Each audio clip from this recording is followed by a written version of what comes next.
یہ جملہ سماویہ کے دل میں کہیں اتر گیا۔ سماویہ کا دل ابھی اتنا نرم نہیں ہوا تھا کہ وہ ہادی شاہ کی باتوں میں فوراً آ جاتی۔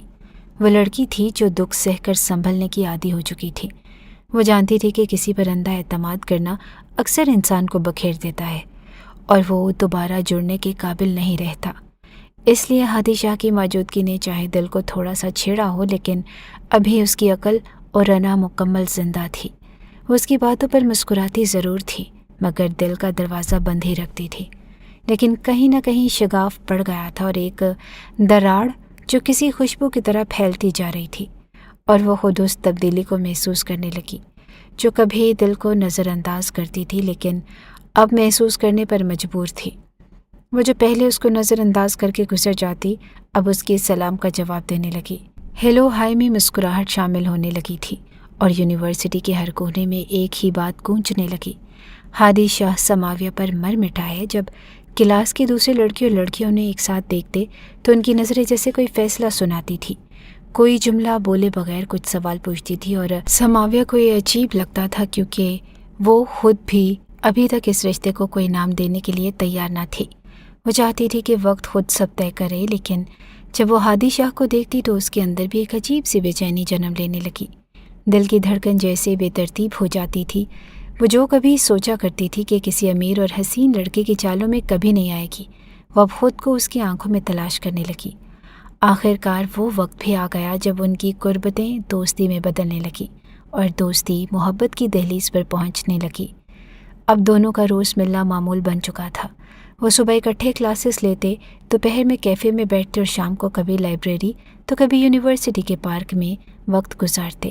اگرچہ انہوں نے اپنے رشتے کا اعلان ابھی تک نہیں کیا تھا، لیکن ان کے چہروں پر لکھی ہوئی خوشی اور نگاہوں میں چھپی ہوئی چاہت سب کچھ کہہ دیتی تھی۔ جب کبھی کوئی دوست مذاق کرتا تو دونوں مسکرا دیتے، جب کبھی کوئی نام لیتا تو کوئی انکار نہیں کرتا، اور کبھی کبھار یونیورسٹی کے بعد بھی مل لیتے تھے۔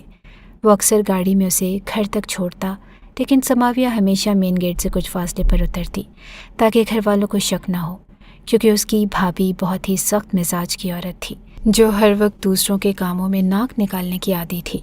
اس نے کچھ دن بعد سماویہ کی حرکات پر نظر رکھنی شروع کر دی، اور ایک دن اس نے موقع دیکھ کر اپنے شوہر یعنی سماویہ کے بھائی سے شکایت کر دی۔ سماویہ کا بھائی سخت غصے والا تھا۔ جب اسے بات معلوم ہوئی تو غصے میں آگ بگولا ہو گیا۔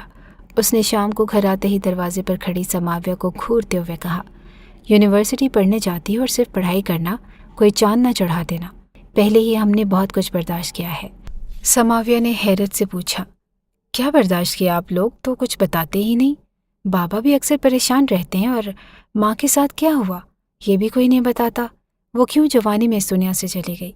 یہ سوال سماویہ کے دل میں برسوں سے چپتا آ رہا تھا، لیکن آج پہلی بار وہ اپنی زبان پر لے آئی تھی، اور وہ جاننا چاہتی تھی کہ آخر اس کی ماں کے ساتھ ایسا کیا ہوا تھا جسے سب چھپاتے آئے تھے۔ تب اس کے بھائی نے سر جھکا کر دھیرے سے کہا کہ تم اس وقت چھوٹی تھی اور ہمارے لیے بھی چھوٹا سا صدمہ تھا، اس لیے تو ہم نے تمہیں نہیں بتایا۔ مقصد صرف اتنا تھا کہ تم بے فکر رہو، اور ہم ہیں نا تمہاری حفاظت کرنے کے لیے۔ سماویہ نے دھیرے سے کہا، ان حفاظت کرنی کس سے ہے؟ مجھے تو بتا دیا کریں، میں چھوٹی نہیں رہی۔ اور اس کے بھائی نے کچھ نہ کہا اور سر جھکا کر چپ رہا، جیسے اس کے اندر بھی کوئی راز دفن ہو جسے وہ کبھی زبان پر نہ لا سکے۔ خیر، وقت گزرتا رہا اور سماویہ کی زندگی کچھ حد تک پرسکون ہو گئی تھی۔ ہادی شاہ اب روز اس کے لیے کوئی نہ کوئی تحفہ لے کر آتا، کبھی خوشبو، کبھی کتاب، کبھی نرم دوپٹے، کبھی چاندی کا کنگن، اور وہ سب چیزیں دل میں کہیں نہ کہیں جگہ بنانے لگی تھی۔ ہادی کے لیے سماویہ ایک خاص وجود بن چکی تھی، اور اس نے کبھی بھی اسے یہ محسوس نہیں ہونے دیا کہ وہ کسی عام طبقے سے تعلق رکھتی ہے۔ وہ اسے اپنی سر آنکھوں پر بٹھاتا تھا اور ہر موقع پر اس کا ہاتھ تھامے رکھتا تھا، اور اب تو بات شادی تک پہنچ چکی تھی۔ ایک دن جب وہ یونیورسٹی کے باغیچے میں بیٹھے ہوئے تھے تو ہادی نے کہا کہ سماویہ، میں تم سے نکاح کرنا چاہتا ہوں اور مزید تمہیں انتظار نہیں کروانا چاہتا۔ سماویہ نے دھیرے سے اس کی طرف دیکھا اور آنکھوں میں ایک سنجیدگی کے ساتھ کہا، ہماری شادی ہونا بہت مشکل ہے، میرا بھائی کبھی نہیں مانے گا۔ ہادی نے پریشانی سے پوچھا کہ کیوں نہیں مانے گا؟ تمہاری فیملی کو میرے بارے میں کوئی اعتراض ہے؟ سماویہ نے ایک گہری سانس لی اور بولی کہ میری بھابھی نے اپنے بھائی کا رشتہ میرے لیے پیش کیا ہے، اور میرے بھائی کو بھی وہ رشتہ مناسب لگ رہا ہے، یہ بات سن کر ہادی کی آنکھوں میں دکھ بھر آیا، لیکن اس نے خود پر قابو رکھتے ہوئے کہا، پھر بھی میں ہار نہیں مانوں گا، میں تمہیں اپنے نکاح میں لے کر رہوں گا، چاہے کتنی بھی مشکلیں کیوں نہ آئیں۔ ہادی شاہ سماویہ سے پوچھا کہ ویسے جس لڑکے کا رشتہ تمہارے لیے آیا ہے وہ کرتا کیا ہے؟ تو سماویہ نے نظر جھکا کر بتایا کہ کال سینٹر میں مینیجر ہے۔ اس بات پر وہ ہنسنے لگا اور اس نے کہا کہ اتنے برے دن آ گئے کہ ہادی شاہ کی محبت کو ایک کال سینٹر کا مینیجر اڑا کے لے جائے، ایسا نہیں ہو سکتا۔ سماویہ نے کہا کہ مجھے ایسا کیوں لگتا ہے کہ جیسے تم کوئی بہت ہی مشہور اور امیر آدمی ہو۔ اس نے کہا کہ اس میں لگنے کی کون سی بات ہے، میں ہوں مشہور اور امیر آدمی۔ سماویہ کو لگا کہ وہ مذاق کر رہا ہے، اس لیے دوبارہ اس نے یہ بات نہ کی، لیکن اس بات پہ وہ سنجیدہ تھی۔ دونوں شادی کرنا چاہتے تھے اور یہ بات طے تھی کہ گھر والوں نے تو ماننا نہیں تھا۔ اس کے بعد یونیورسٹی بھی ختم ہو گئی اور اب روز ملنے ملانے سے جو خوشی ملتی تھی وہ تو رہی نہ تھی، تو دل بے چین ہو گئے، اور بے چین دل تو پھر الٹے سیدھے فیصلے کر ہی لیتے ہیں۔ جب گھر میں یہ باتیں شروع ہو گئی کہ سماویہ کی شادی کر دی جائے گی اور اس کے لیے جو رشتہ آیا ہے وہ اس کال سینٹر کا مینیجر ہے جو کہ اس کے بھابھی کا سگا بھائی ہے، تو سماویہ کے اندر ایک بے چینی سی اٹھنے لگی، وہ بے قراری جو کسی پنجرے میں بند پنچھی کو محسوس ہوتی ہے۔ وہ اس کی روح کو چاٹنے لگی تھی اور وہ جانتی تھی کہ اگر اس نے اب بھی کچھ نہ کیا تو اس کی زندگی کسی اجنبی کے ساتھ بن جائے گی جس سے اس کا دل نہیں لگتا تھا، اور اس کی بھابھی ہر وقت اسے زیر نظر رکھتی اور یہ ظاہر کرتی کہ جیسے وہ اس کی بہتری چاہتی ہو، مگر اصل میں وہ بس اپنے بھائی کو ایک حسین بیوی دینا چاہتی تھی۔ سماویہ کے بھائی کو بھی یہ رشتہ مناسب لگ رہا تھا، کیونکہ وہ سمجھتے تھے کہ رشتہ قریبی ہے، بندہ کماتا ہے اور ان کی بہن ان کے قابو میں بھی رہے گی۔ ان سب باتوں سے تنگ آ کر ایک دن سماویہ نے بازار جانے کا بہانہ بنایا اور اپنے پرس میں کچھ پرانے نوٹ رکھے تاکہ ظاہر ہو کہ وہ واقعی شاپنگ کرنے جا رہی ہے، لیکن اس کا اصل مقصد کچھ اور تھا، اور وہ سیدھی اس جگہ پہنچی جہاں ہادی شاہ نے اسے بلایا تھا۔ ہادی شاہ ایک چمکتی گاڑی سے اترا، اس نے ہمیشہ کی طرح قمیض کے اوپر برانڈڈ کوٹ پہن رکھا تھا اور آنکھوں پر دھوپ کا چشمہ اور ہاتھ میں فون تھا۔ وہ جیسے ہی اسے دیکھ کر آگے بڑھا تو مسکرا کر بولا، اچھا کیا جو تم آ گئی، مجھے معلوم تھا کہ تم ان سب باتوں سے پریشان ہو گئی ہو۔ سماویہ نے ادھوری سی آواز میں کہا، باتیں نہیں ہو رہی بلکہ فیصلہ ہونے والا ہے، تمہیں اندازہ نہیں ہے کہ وہ سب مجھے کسی اور کے نکاح میں دینے جا رہے ہیں۔ ہادی شاہ نے فوراً کہا، گھر سے تو تم نکلی ہوئی ہو، اور پھر چلو ہم ابھی نکاح کر لیتے ہیں۔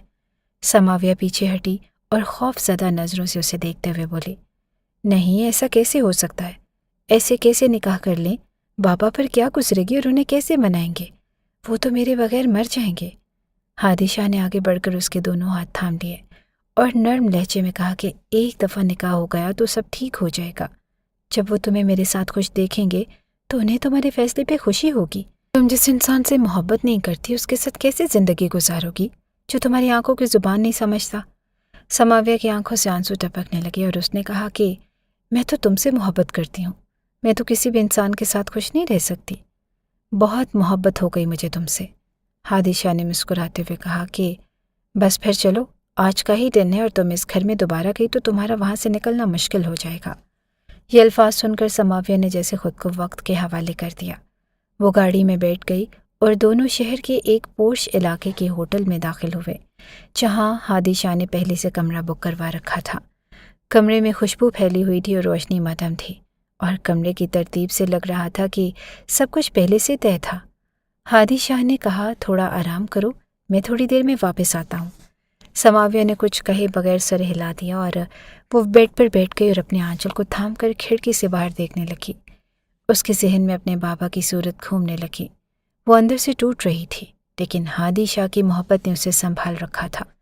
تھوڑی ہی دیر گزری تھی کہ کمرے میں کچھ خواتین آئیں اور ایک دلہن کا جوڑا اور زیور لے کر اندر داخل ہوئیں۔ انہوں نے سماویہ سے کہا کہ تیار ہو جاؤ، نکاح کا وقت قریب ہے۔ سماویہ کچھ دیر سوچتی رہی، پھر آہستہ آہستہ لباس پہنا اور میک اپ شروع کر دیا۔ چہرے پر ادھورا سا مسکراہٹ کا عکس تھا اور آنکھوں میں ایک خوف چھپا ہوا تھا، اور کچھ لمحوں بعد ایک آدمی اندر آیا جس نے اسے نکاح نامہ دیا۔ وہ اسے دیکھتی رہی اور پھر خاموشی سے اس پر دستخط کر دیے۔ اسے باہر کا کچھ پتہ نہیں تھا، لیکن باہر سے مولوی صاحب کی آواز آ رہی تھی اور 4 گواہوں کے ذکر کی سرگوشیاں بھی سنائی دے رہی تھی۔ تھوڑی ہی دیر کے بعد ہادی شاہ کمرے میں آیا اور اس نے آ کر کہا، ہم دونوں کی شادی ہو گئی ہے،